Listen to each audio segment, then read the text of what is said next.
Hey guys, thanks for checking out the channel again, and we've got something special for you this time around. We're going to continue a video in that series that we had for our USTE diorama build. That diorama was built in the 1/24th scale, and lots of techniques in this video can be used for your indoor courses. So let's check it out. Right here, you're going to see that I am building the preliminary layout using some styrofoam. I was able to pick up a pack of these insulated panels that came pre-cut and pre-sized. I think I picked up a pack for around $10 to $12 at my local home improvement store, and they worked perfectly.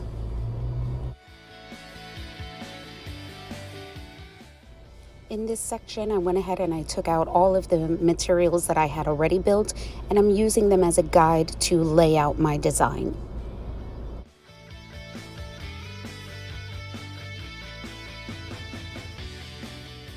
I've been working on laying out the topography of the diorama. And right now we have kind of a preliminary layout. I have not yet carved any of my pieces because I just want to make sure that this is what I'm going with. I still have to carve a section for the physical river, which is going to be in this general area, and it's going to have a cascade down to a lower level. I also have to take into consideration trees that I'm going to be putting, and possibly rocks and boulders and all that kind of stuff. So we're going to go ahead and start gluing some of these components down, and then we're going to start carving. The very first thing that I decided to carve was the waterfall, mainly because I needed to decide how large it was going to be and what type of space it was going to take up on the diorama. I've been working on the waterfall for the past few days and basically just took strips of styrofoam, shaped them with my hand. I didn't really carve these. It's much easier to do it with your hand. And I just started doing a stacking pattern along this very low cascade. You'll see in the corner over there that I put up a couple of small barriers. This one still needs to be cut down, but I have barriers put up here so that when I lay the water here, it doesn't spill over onto the side. In the next few days, I'm going to be adding Sculptamold to the base of this and start building up a little bit more of the topography. Here is me working with Sculptamold for the very first time. You basically just need water, a spray bottle so that you could spray it as you're working with it, a spatula, and a large bowl. I worked it into a thick peanut butter consistency, and I did a small batch because it will start to dry out quickly. Now that we have a very small batch of it mixed up, I'm going to go ahead and cover this water area, the base of this water area first. And that's going to be made smooth. So originally they said that you wanted to make kind of a cottage cheese consistency if you needed it to stick on the walls. But this is going to be a flat surface, so I am mixing it into a little bit of a smoother consistency.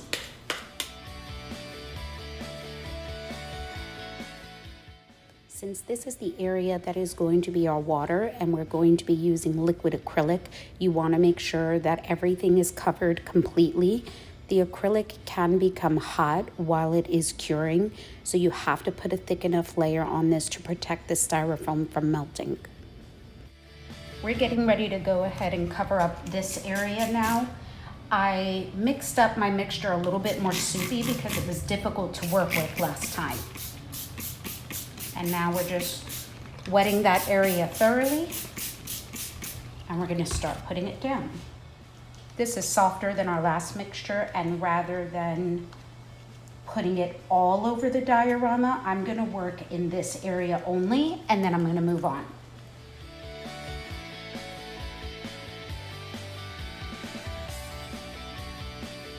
We're back to our project. It's been several days since we've laid down the plaster, about 2 or 3 days now. It took a little bit of time for this to dry, especially the areas that we made thicker and the areas that required more water for blending.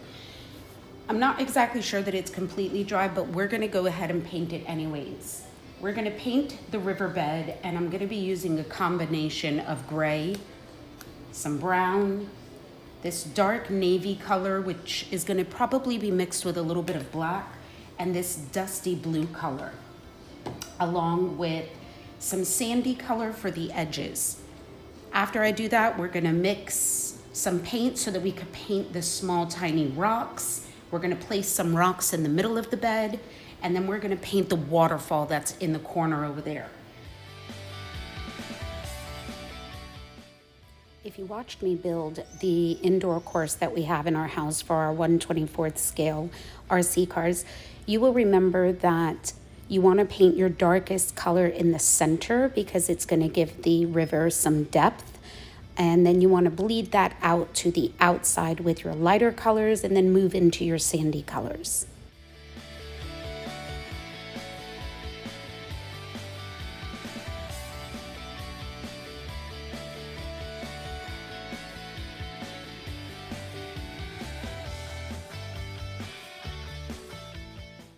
Since I was running short of Sculptamold, I decided to not cover the rocks.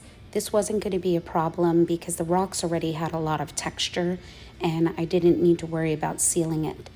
I decided to give this a wash finish, and I painted the base layer with a watered down black, as you can see, and then followed it up with dark gray, light gray, some browns. I even did some greens to represent moss. And then I highlighted everything by dry brushing some white onto it. Now that the rocks and the waterfall got their preliminary coat of paint, I kind of thought it looked a little flat. So I'm going to be doing a technique called leopard spotting. You basically take a tiny bit of paint, mostly water. The water is what's going to allow for the paint to seep into all of the tiny cracks, bringing out the detail in the texture that the Styrofoam already has.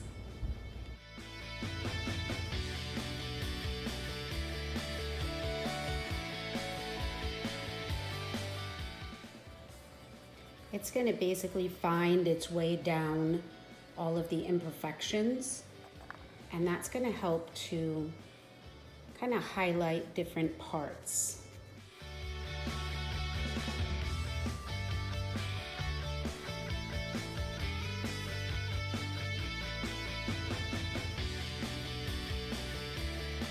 Now what we're going to do is we're going to mix up some gray and some white, and we're going to dry brush a little bit of a light gray color over the entire surface just to bring out some of the highlights in a couple of the rocks. So right now I'm mixing up that gray color that we used earlier,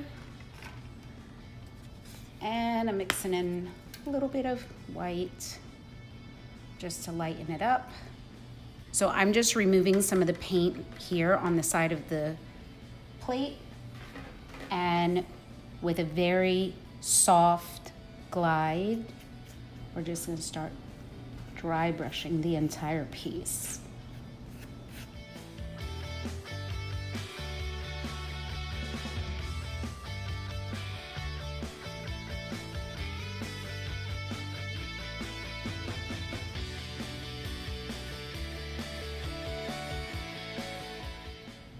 What you don't want to do is you don't want to lighten up the really dark areas in the waterfall, because those are supposed to be like that. They're not supposed to be light. All right, so I'm gonna get to finishing this up and we'll time lapse the rest. We're gonna apply this technique to both the waterfall and the surrounding rocks. And over there in that corner, I started the big, huge rock piling, so I'll time lapse that also so that you guys can see.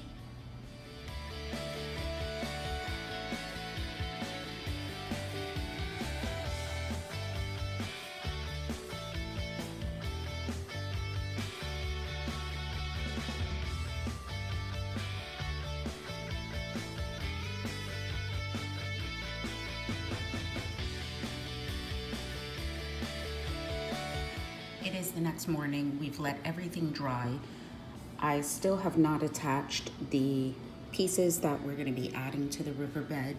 because I'm still kind of figuring out where I want everything.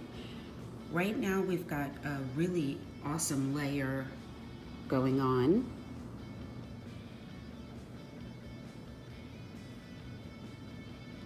This morning I went ahead and added some brown to the stone because I wanted it to look more like that rock over there. That rock I love, and it came out really beautiful. So I think the next step is to continue to add to the riverbed. I need to make sure that this area over here is nice and sloped so that when I build the dam across, I have something to attach it to. And I guess I missed the mark with this one because I'm gonna need to fix that. So I'm gonna focus some of my effort this morning into fixing this, and then we're gonna start attaching all of our small pieces here. I took apart the willow ball. I think some of that just fell into my coffee, but when you take apart the willow ball, you have these awesome strandy pieces and very thin sections of moss. So we're gonna take that and we're gonna lay that in different areas all over the riverbed. Let's get started. Before we get started adding anything to the river base, we're gonna go ahead and paint up some rocks. I set aside a couple of styrofoam pieces that were really irregular in shape. I've carved a couple with my hand or knife, and we're going to, like we did for the waterfall and for the rock formation, we're gonna paint a base layer of gray. We're gonna follow that up with a tiny bit of brown. This is like a flesh kind of color, like a beige, and then a true brown. We're gonna highlight, in the end, we're gonna highlight with some white. And then before we highlight with the white, we're gonna do a black watered down wash to get into all of those tiny nooks and cranny.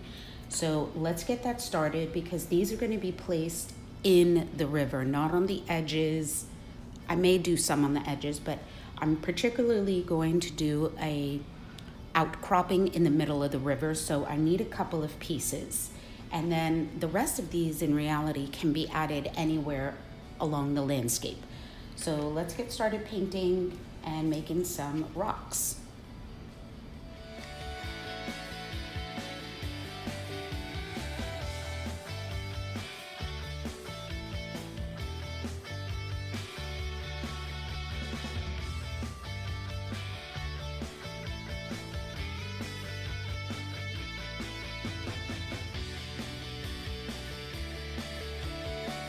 Now that we've painted up our rocks, we're gonna go ahead and set them aside to dry. They're pretty wet because we added a ton of water to our black. In the meantime, I'm gonna go ahead and use my crazy glue to attach the twigs and the moss to different parts of the river here. And I'm gonna be using a standard white glue that's gonna be watered down to attach the moss to the tops of the rocks. The rocks are gonna get attached to the base using some hot glue, and we're gonna just start layering.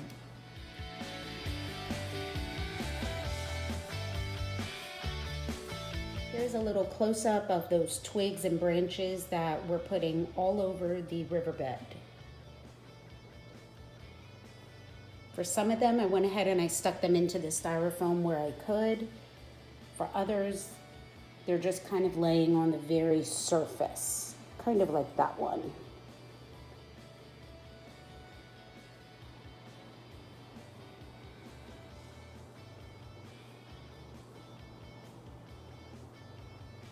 Kind of gives the riverbed a really natural look to it.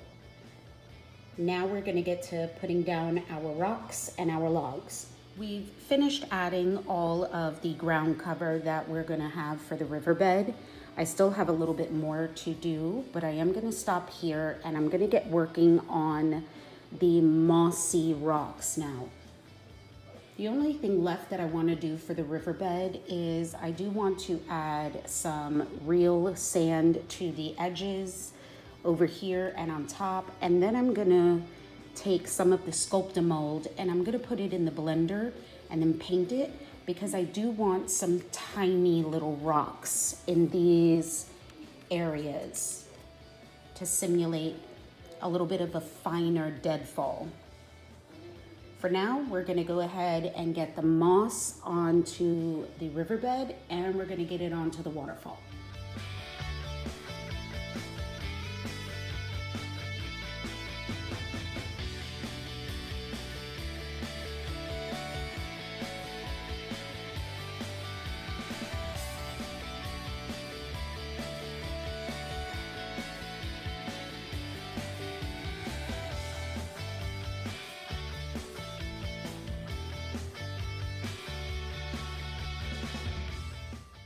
Okay guys, I'm not going to show you exactly how all of the dirt and gravel was made for my diorama, because this video would be way too long. I am going to be putting out a separate video on all of my landscaping and ground material that I used for this diorama, so be on the lookout for that. Just know that it involved Sculptamold, painting, gloves, and a huge mess, but it was tons of fun.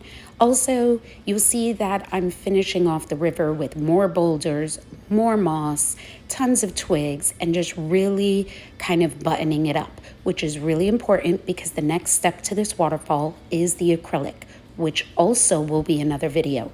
For now, I'm going to end this video by saying please make sure that you like, subscribe, and hit that notification button so that you guys can find out when we drop brand new material. Thanks!